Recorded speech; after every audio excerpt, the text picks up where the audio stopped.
رسوله الكريم أما بعد أعوذ بالله من الشيطان الرجيم بسم الله الرحمن الرحيم يا بني إسرائيل اذكروا نعمتي التي أنعمت عليكم وأوفوا بعهدي أوف بعهدكم وإياي فارهبون وآمنوا بما أنزلت مصدقا لما معكم ولا تكونوا أول كافر به ولا تشتروا بآياتي ثمنا قليلا وإياي فاتقون ولا تلبسوا الحق بالباطل وتكتموا الحق وأنتم تعلمون صدق الله العظيم۔ سورۃ البقرہ کی آیت نمبر 40 سے آیت نمبر 42 تک 3 آیات کریمہ ہم نے تلاوت کی ہیں۔ سب سے پہلے ان آیات کریمہ کا ترجمہ ہم پڑھتے ہیں۔ یا بنی اسرائیل اذکروا نعمتی التی انعمت علیکم واوفوا بعہدی اوف بعہدکم وإیایا فارہبون۔ اے آل یعقوب، میرے وہ احسان یاد کرو جو میں نے تم پر کیے تھے، اور اس اقرار کو پورا کرو جو تم نے مجھ سے کیا تھا۔ میں اس اقرار کو پورا کروں گا جو میں نے تم سے کیا تھا، اور مجھے سے ڈرتے رہو۔ وآمنوا بما انزلت مصدقا لما معکم، اور جو کتاب میں نے اپنے رسول محمد صلی اللہ علیہ وسلم پر نازل کی ہے، مصدقا لما معکم، جو تمہاری کتاب کو سچا کہتی ہے، یعنی اس کی تصدیق کرتی ہے، اس پر ایمان لاؤ۔ ولا تکونوا اول کافر بہ، اور اس سے منکر اول نہ بنو، یعنی اس کے پہلے انکاری نہ بنو۔ ولا تشتروا بآیاتی ثمنا قلیلا، اور میری آیتوں میں تحریف کر کے ان کے بدلے تھوڑی سی قیمت یعنی دنیاوی منفعت نہ حاصل کرو۔ وَإِيَّايَ فَاتَّقُونَ، اور مجھے سے خوف رکھو۔ وَلَا تَلْبِسُوا الْحَقَّ بِالْبَاطِلِ، اور حق کو باطل کے ساتھ نہ ملاؤ۔ وَتَكْتُمُوا الْحَقَّ، اور سچی بات کو جان بوجھ کر نہ چھپاؤ۔ وَأَنْتُمْ تَعْلَمُونَ، اور تم جانتے بھی ہو، یعنی جان بوجھ کر سچی بات کو، جس بات کو تم جانتے ہو اسے مت چھپاؤ۔ یہ 3 آیات کریمہ، ان سے متعلق تمہیدی گفتگو گزشتہ درس میں ہمارے سامنے آ چکی تھی۔ عرض کیا تھا کہ آیت نمبر سورہ بقرہ کی آیت نمبر 40 سے آیت نمبر 123 تک 84 آیات میں اللہ تبارک و تعالی نے بنی اسرائیل کا ذکر فرمایا ہے، اور بنی اسرائیل سے مراد اولاد یعقوب ہے، اور اولاد یعقوب کا تفصیلی تذکرہ اور ان کی اولین جائے پیدائش اس کا ذکر، پھر کیسے بابل سے یہ کنعان پہنچے، اور کنعان سے کیسے یہ مصر میں آئے، اور مصر میں آ کر کے کیسے یہ قبطی قوم کے اوپر غالب ہوئے اور حکمران بنے، اور کب تک ان کی سلطنت اور حکمرانی چلتی رہی۔ پھر ایک وقت آیا کہ جب قبطیوں نے اپنی اصل حکمرانی کو ان سے لے لیا اور انہیں مغلوب کر دیا، اور پھر یہ مغلوبیت کی زندگی ہی گزارتے رہے، تاکہ یہ جو اسرائیل کا اب وجود ہمارے سامنے ہے، اس وقت تک یہ اسرائیلی ذلت اور مسکنت کی زندگی گزارتے رہے، ہزاروں سال ذلت اور مسکنت کی زندگی گزارتے رہے۔ تفصیلی تذکرہ گزشتہ درس میں ہمارے سامنے آ چکا۔ اب ان 3 آیات کریمہ کے حوالے سے وہ گفتگو یا وہ بات جو ان آیات کریمہ کے الفاظ سے ہم نے سمجھنی ہے وہ کیا ہے؟ نمبر 1، یا بنی اسرائیل اذکروا نعمتی التی انعمت علیکم، اے بنی اسرائیل، اے اولاد یعقوب، میری ان نعمتوں کو یاد کرو۔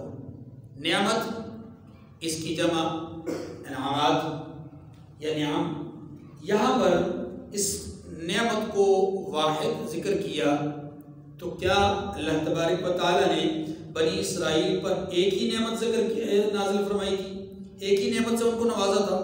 اس کا جواب یہ ہے کہ یہاں پر نعمت بمعنی احسان ہے، نعمت بمعنی احسان۔ اے بنی اسرائیل، اے اولاد یعقوب، میرے ان احسانات کو یاد کرو یا میرے اس احسان کو یاد کرو کہ جس کی بدولت میں تم پر رحمت نازل کرتا رہا اور تم میری نافرمانی کرتے رہے۔ میرے اس احسان کو یاد کرو کہ جو میرا تم پر جو ہے وہ رحمت کی صورت میں اترتا رہا، اور وہ رحمت کبھی نعمت دنیاوی کی شکل میں، کبھی نعمت جسمانی کی شکل میں، کبھی نعمت روحانیت کی شکل میں، مختلف نعمتوں کی شکل میں میرا وہ احسان تم پر قائم و دائم رہا، چلتا رہا۔ ایک تم تھے کہ میرے ان احسانات یا میرے اس احسان کا بدلہ یوں تم نے چکایا کہ تم میری نافرمانی مسلسل پیغام کرتے رہے اور میں اپنی رحمت مسلسل نازل کرتا رہا۔ یا بنی اسرائیل اذکروا، اے بنی اولاد یعقوب، میرے اس احسان کو یاد کرو جو میں نے تم پر کیا۔ وَأَوْفُوا بِعَهْدِي أُوفِ بِعَهْدِكُمْ، اور میرے ان اقراروں کو یاد کرو جو تم نے مجھ سے کیے تھے، یعنی جو وعدے تم نے مجھ سے کیے تھے ان کو یاد کرو۔ اگر تم ان اقراروں کو، ان وعدوں کو تم یاد کرو گے اور پورا کرو گے تو یاد رکھو اوفی بعہدکم، جو میں نے تم سے اقرار کیا تھا وہ میں پورا کروں گا۔ تم میرے ساتھ کیے ہوئے اقرار کو پورا کرو، میں تمہارے ساتھ کیے ہوئے اقرار کو پورا کروں گا۔ یہاں دو باتیں سمجھنے والی ہیں۔ پہلی بات یہ کہ وہ اقرار کیا تھا جس کا ذکر یہاں پر قرآن مجید نے کیا ہے، تو اس اقرار سے مراد یاد رکھیے، نمبر 1 اللہ کی وحدانیت کا اعتراف کرنا، نمبر 2 رسولوں کی رسالت کو ماننا اور تسلیم کرنا، نمبر 3 اللہ کی نازل کردہ کتابوں پر یقین کامل رکھنا، اور نمبر 4 آنے والے نبی اور رسول کی مدد اور نصرت کرنا اور ان پر ایمان لانا۔ یہ وہ بنیادی اقرار ہیں جن کی طرف یہاں پر اشارہ کیا گیا کہ ان اقراروں کو تم پورا کرو، یعنی وہ جو عہد، اقرار بمعنی عہد، یعنی وہ عہد، وہ میثاق، وہ وعدے جو تم سے ہم نے کیے تھے اور وہ وعدے جو تم نے ہم سے کیے تھے، تم ان کو پورا کرو جو تم نے کیے تھے، ہم ان کو پورا کریں گے جو ہم نے کیے۔ ہم نے کیا وعدہ کیا تھا، ہم نے کیا اقرار کیا تھا کہ اگر تم سچے رہے، اگر تم وعدہ وفا کرتے رہے، اگر تم اللہ کے بندے بن کر کے زندگی گزارتے رہے، نبیوں کی اطاعت کرتے رہے، تو میں تم سے اقرار کرتا ہوں کہ میں تمہیں اپنی رضا نصیب کروں گا اور اپنی جنتوں میں تمہیں بھیج دوں گا۔ یہ اللہ کا اقرار تھا، یہ اللہ کا عہد تھا۔ ایک بات تو یہ سمجھیں۔ دوسری بات یہ ہے کہ کیا اللہ پر اقرار کرنا یعنی اللہ کے ذمے لازم ہے کہ وہ اپنے اس کے ذمے کوئی عہد کرنا یا کوئی وعدہ کرنا لازم ہے، یا یوں کہہ لیجئے کیا اللہ کے ذمے لازم ہے کہ وہ اپنے بندوں کو جو ہے وہ جنت میں بھیجے؟ اس کا جواب یہ ہے کہ لازم نہیں ہے، اللہ کے ذمے کوئی چیز لازم نہیں ہے، یہ اللہ کا احسان ہے، اللہ کا احسان ہے۔ اللہ نے اسی احسان کی بات تو کی ہے کہ دیکھو تم اپنے اقرار پورے کرو، میں تم پر احسان کروں گا، تم اپنے وعدے پورے کرو، میں تم پر احسان کروں گا۔ اور اللہ تبارک و تعالیٰ نے جو اپنی طرف عہد کی نسبت کی ہے، یہ عہد کی نسبت صرف اور صرف ہمارے جو ذہنی تسکین اور ذہنی اطمینان کے لیے ہے، ورنہ اللہ کے اوپر کوئی لازم نہیں ہے کہ اللہ کسی کو جنت میں بھیجے، یا اللہ کے اوپر لازم نہیں ہے کہ اللہ جو ہے وہ کسی کو معاف کرے، اللہ کے اوپر لازم نہیں ہے کہ اللہ کسی کو انعامات دے، اللہ کے اوپر لازم نہیں ہے کہ اللہ کسی کے اوپر احسان کرے، یہ اللہ کے اوپر لازم۔ اللہ نے جو کچھ بندوں کو دینا ہے، جو کچھ اس نے دنیا میں رحمت کی صورت میں دینا ہے، جو کچھ آخرت میں اپنی رضا کی صورت میں دینا ہے، وہ سب کچھ اس کی عطا اور اس کا فضل ہے۔ اسی لیے رحمت کائنات صلی اللہ علیہ وآلہ وسلم نے ارشاد فرمایا کہ جب بھی تم اللہ سے مانگو تو عدل مت مانگنا، اس کا فضل مانگو۔ اس کا کیوں؟ اس لیے کہ اس کے فضل کے بغیر کوئی آدمی جنت میں نہیں جا سکتا، اس کے فضل کے بغیر کوئی آدمی کامیاب ہو۔ صحابہ کرام رضوان اللہ علیہم اجمعین نے سوال کر دیا کہ یا رسول اللہ کیا آپ بھی اللہ کے فضل کے بغیر مقصد یہ تھا کہ آپ تو مقام محمود پہ ہیں، تو آپ تو اللہ کے فضل کے بغیر شاید جائیں گے. تو جواب دیا کہ نہیں، ہاں میں بھی اللہ کے فضل کے بغیر مقام محمود پہ نہیں جاؤں گا. اگر مقام محمود پہ جانا میرا ہے، جنتوں میں جانا میرا ہے، قیامت کے دن سفارش میرا کرنا ہے، یا لوگوں کے لیے سب سے پہلے قائد اور لیڈر کی حیثیت سے جنت میں جانا ہے، یہ ساری جو نعمتیں اللہ نے مجھے عطا کرنی ہیں یہ بھی اپنے فضل سے عطا کرنی ہے. بات ہماری. تو فرمایا وَأَوْفُوا بِعَهْدِي أُوفِ بِعَهْدِكُمْ، تم میرے ساتھ کیے ہوئے اقرار کو پورا کرو تو میں تمہارے ساتھ کیے ہوئے اقرار کو پورا کروں گا. تو میں نے عرض کیا کہ انسانوں کا اقرار تو سمجھ میں آتا ہے کہ انسانوں کے اوپر عہد کو پورا کرنا لازم ہے، لیکن کیا اللہ بھی عہد کرتے ہیں اور اللہ کے اوپر بھی عہد لازم ہے؟ اس کا جواب یہ کہ اللہ کے اوپر نہ کوئی عہد ہے اور نہ ہی اس کو پورا کرنا لازم ہے، بلکہ اللہ نے اس کو صرف ہمارے اطمینان قلب کے لیے ذکر کیا ہے کہ میں اپنا فضل تم پر کروں گا.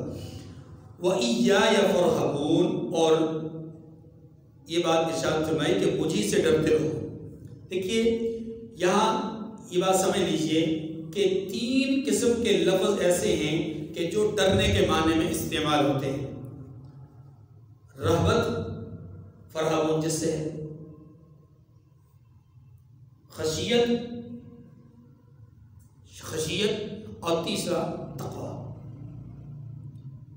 یہ جو رہبت ہے، خشیت ہے، تقوی ہے، تینوں کے معنی تقریباً ایک جیسے ہیں. ڈرنا، تینوں کے معنی کیا ہیں؟ ڈرنا. وَإِيَّايَ فَارْهَبُونَ فَإِيَّايَ فَاتَّقُونَ، وَإِيَّايَ فَاتَّقُونَ، مجھ سے جو ہے وہ ڈرو، اور فَإِيَّايَ فَارْهَبُونَ، اور مجھ سے ہی ڈرو. دونوں کے معنی میں ایک، دونوں کے معنی ایک ہی ہے. اور اسی طریقے سے کہ جو بندہ میری خشیت کی وجہ سے رات کو اٹھ کر کے آنسو بہاتا ہے، میں اس کے لیے مغفرت کا اعلان کرتا ہوں، وہاں پر لفظ خشیت ہے.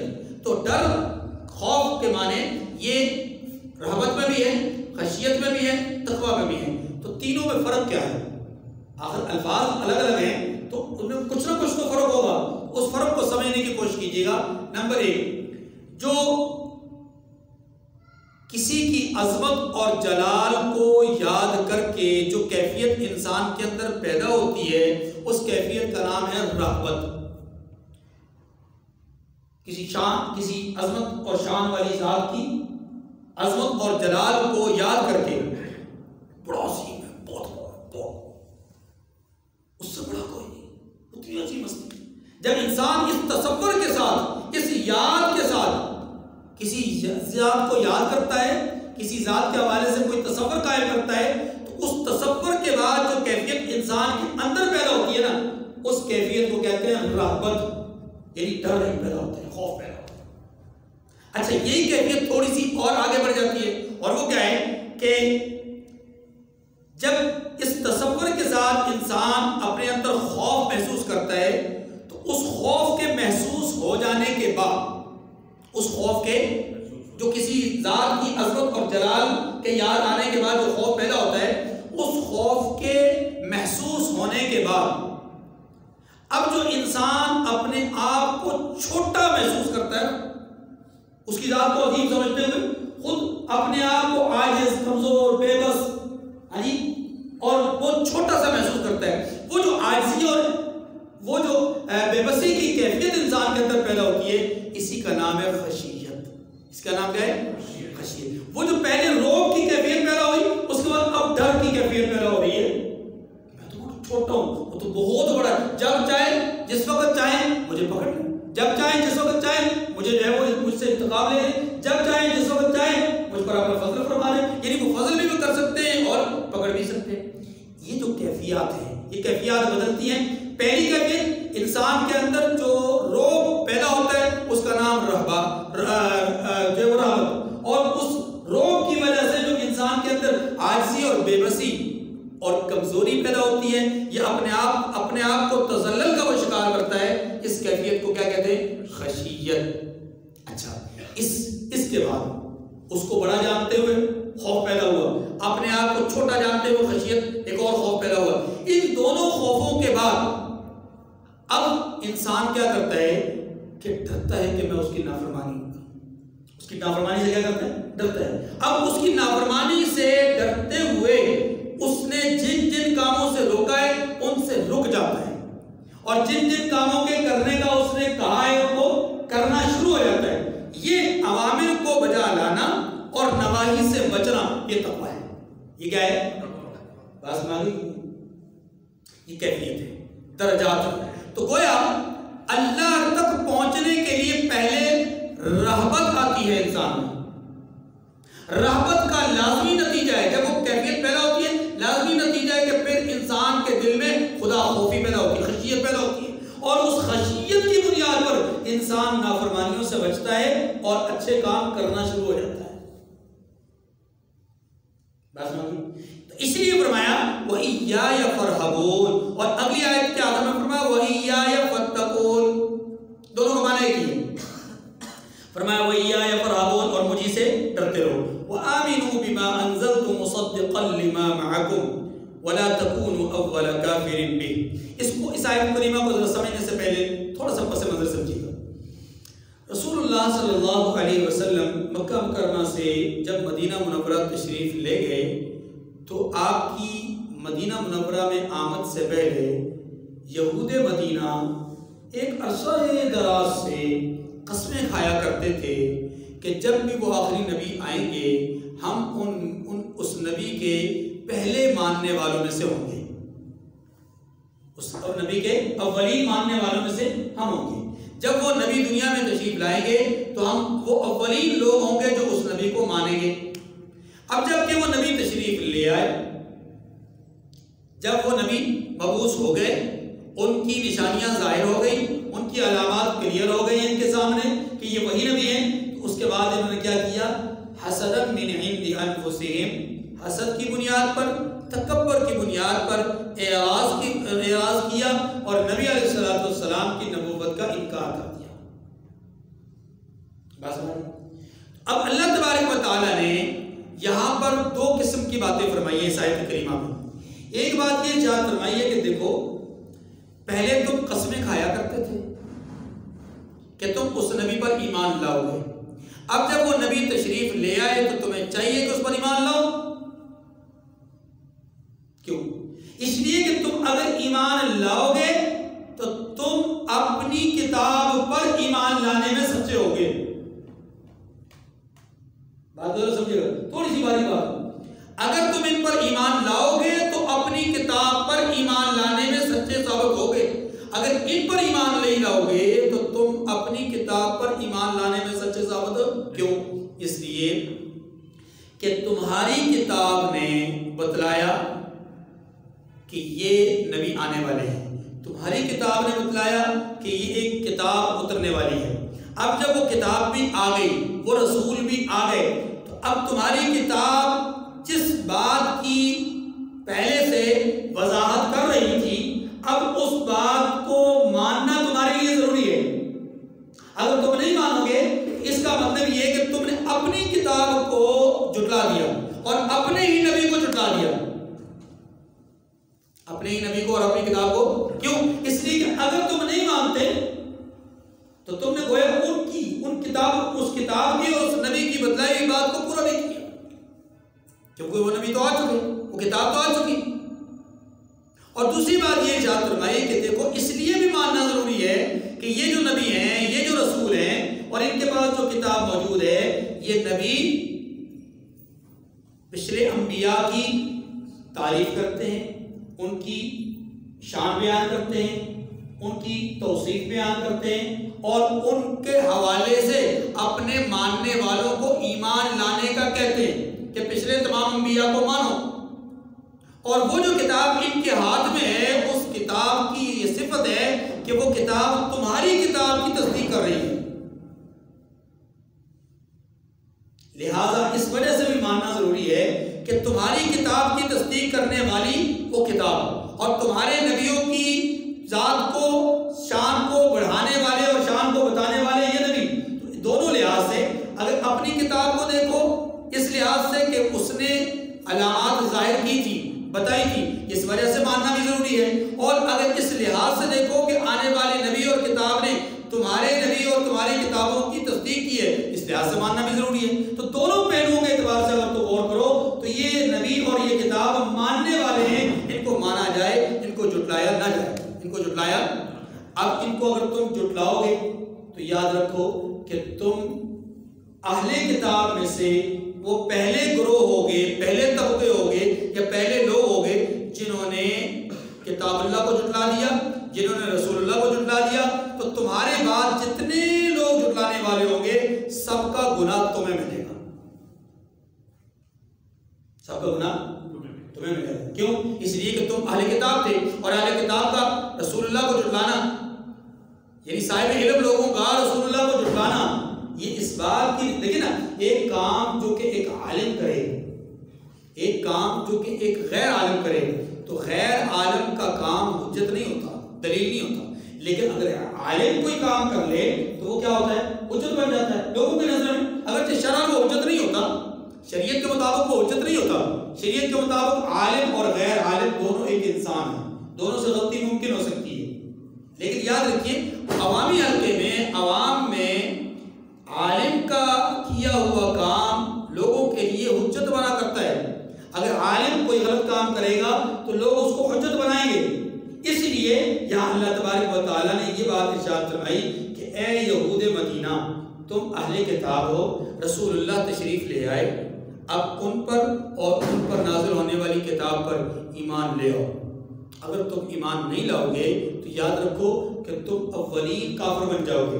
اولین کافر بے ایمانہ کہ تم آنے والے لوگوں کے لیے بنیاد بن جاؤ گے، آنے والے لوگوں کے لیے ابتدا تم کرو گے. اور جب تم ابتدا کرو گے تو جس نے کسی برے کام کی ابتدا کی، جب تک وہ برائی ہوتی رہے گی اس کا گناہ اس برائی کی ابتدا کرنے والے کو بھی ملتا رہے گا، لہذا تمہیں اس کا برابر گناہ ملتا رہے گا.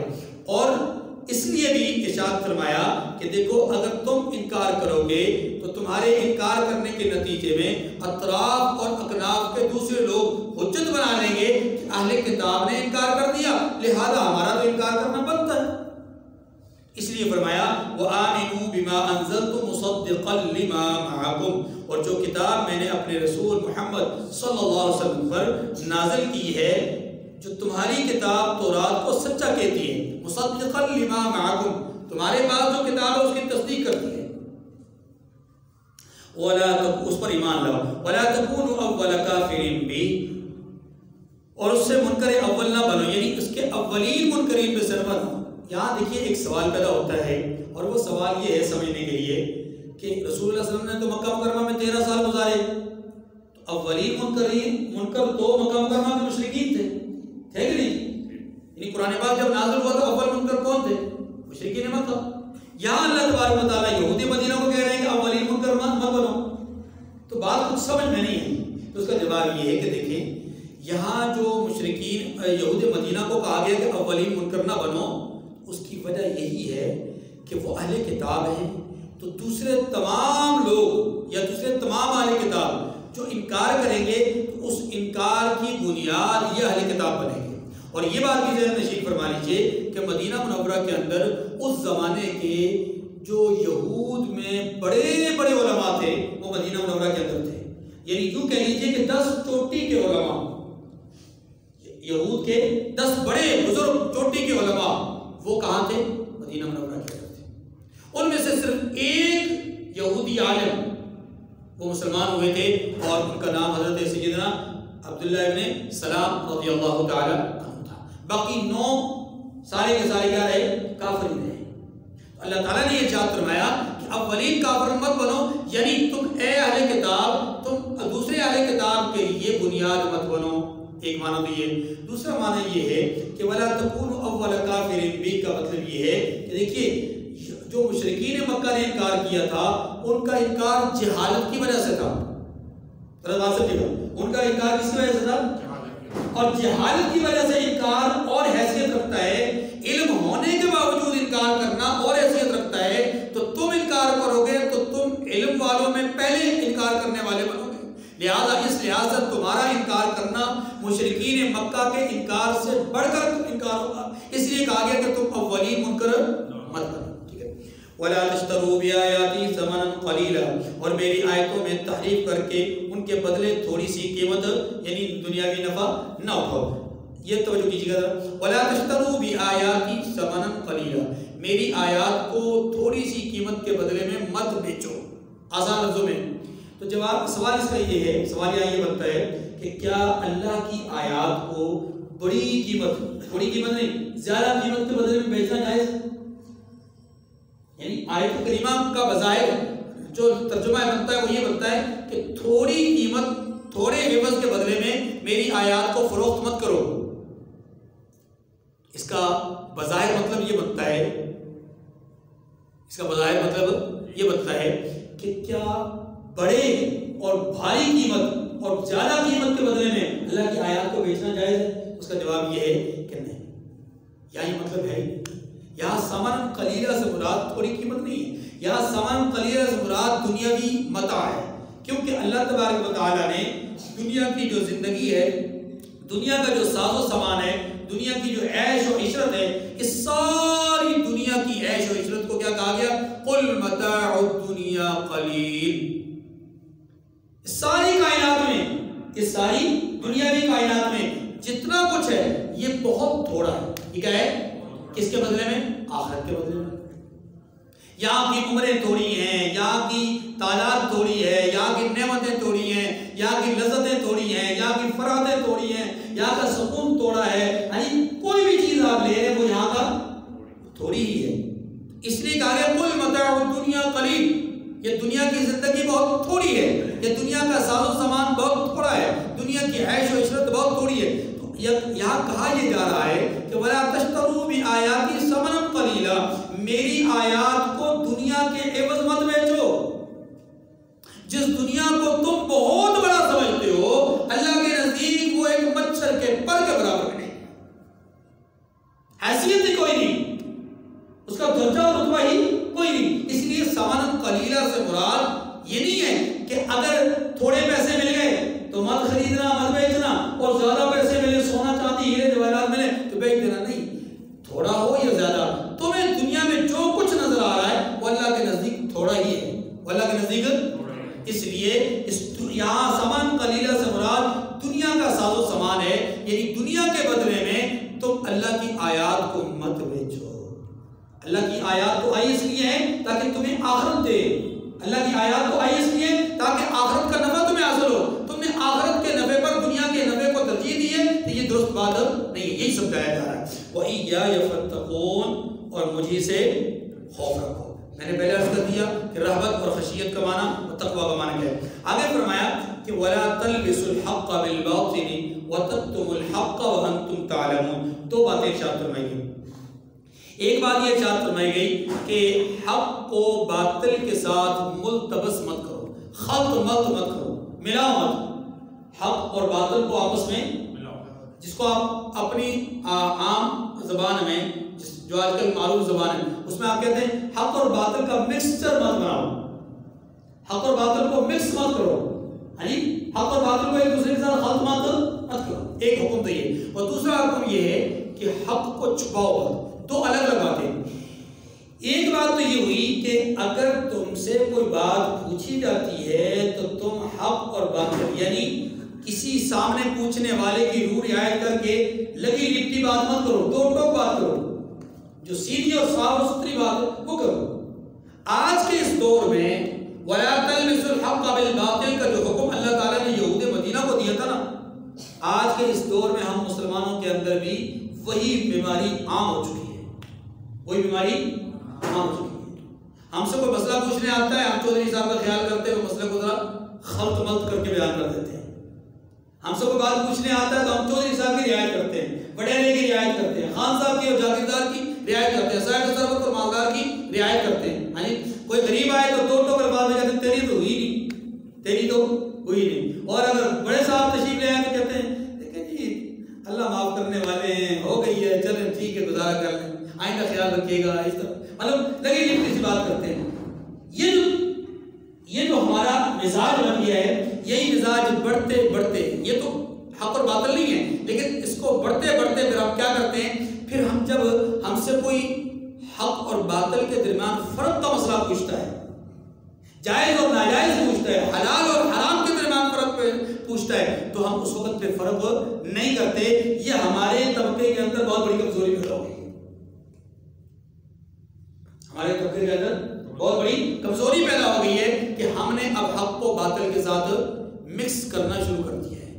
یہی وجہ ہے کہ آج دنیا کے اندر بجائے اس کے کہ دین غالب ہو، دین مغلوب ہوتا جا رہا ہے، اور نوجوان کا اعتراض اور نوجوان کے ذہنوں میں پیدا ہونے والے شکوک و شبہات اور اعتراضات اور اسلام پر جو قدغن لگانے کا جو اس کا ایک مزاج وہ بڑھتا جا رہا ہے، اور اسلام کو وہ ایک یوں سمجھیں حقیر ترین چیز جاننا جو وہ سمجھنا شروع ہو گیا ہے۔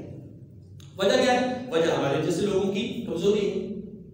اللہ تعالیٰ ہمیں سمجھنے کی توفیق نصیب فرمائے اور ہمیں اپنے فرائض منصبی کو کما حق ادا کرنے کی توفیق نصیب فرمائے۔ تو حکم یہ ہے کہ حق کو باطل کے ساتھ، ہم سے کوئی پوچھتا ہے کہ جی فلاں صاحب کے بارے میں آپ کا یا فلاں مذہب کے بارے میں کیا خیال ہے، یا یوں کہہ لیجیے کہ یہ اگر کوئی آدمی قرآن پاک کو 30 پارے کے بجائے 40 پارے مانتا ہے، آپ کا کیا خیال ہے؟ اگر ہم دیکھتے ہیں کہ سامنے اس کے کچھ حمایتی لوگ موجود ہیں تو ہم کہہ دیتے ہیں کہ دیکھیں وہ مانتا ہے تو مان لیتے ہیں، ہمارا کیا جاتا ہے؟ یہ مسئلہ نہیں ہے، مسئلہ بتانا یہ نہیں، مسئلہ دو ٹوک یہ بتانا ہے کہ جس نے قرآن کے اندر ایک زبر زیر پیش کی، کمی کی یا اضافہ کیا، وہ لعنتی ہے، وہ کافر ہے، بے ایمان ہے، وہ کوئی بھی ہو۔ بات سمجھ آ گئی؟ دو ٹوک الفاظ میں بات کرنا، دو ٹوک الفاظ میں مسئلہ بتانا، یہ اہل علم نے چھوڑ دیا ہے۔ نتیجہ کیا ہوا؟ نتیجہ یہ ہوا کہ لوگ دین سے دن بدن برگشتہ ہوتے جا رہے ہیں، دور ہوتے جا رہے ہیں۔ دوسرا حکم کیا دیا؟ دوسرا حکم یہ دیا کہ وَتَكْتُمُ الْحَقَّ، یعنی وَلَا تَكْتُمُ الْحَقَّ، حق کو چھپانا نہیں۔ جب تم سے کوئی بات پوچھی جائے تو پھر حق کو مت چھپانا۔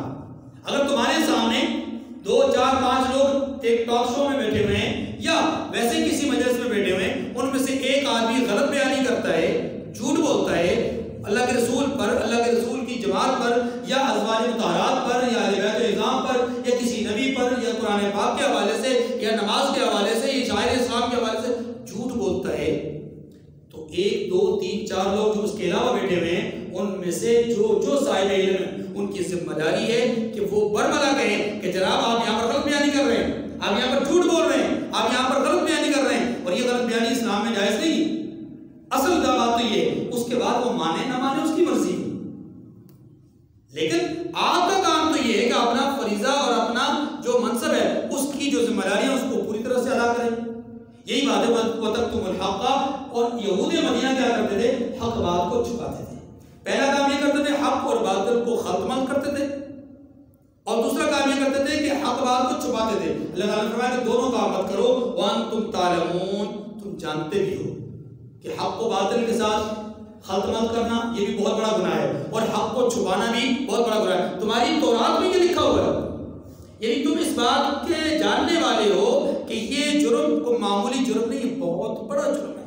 یاد رکھیے ایک آدمی اگر برسر عام ایک غلطی کرتا ہے اور اس غلطی کو غلط جان کر غلطی کرتا ہے، اس کا اتنا نقصان نہیں ہوتا، اس کا اتنا بڑا نقصان نہیں ہوتا جتنا کہ ایک کسی اس آدمی کی بات کا نقصان ہوتا ہے کہ جو حق کو باطل کے ساتھ ملا کر کے لوگوں کے سامنے پیش کرے گا، یعنی شہد اور گوبر دونوں کو مکس کر کے پیش کرے گا، تو اس بات کا نقصان جتنا ہونا ہے آپ اس کا اندازہ نہیں کر سکتے۔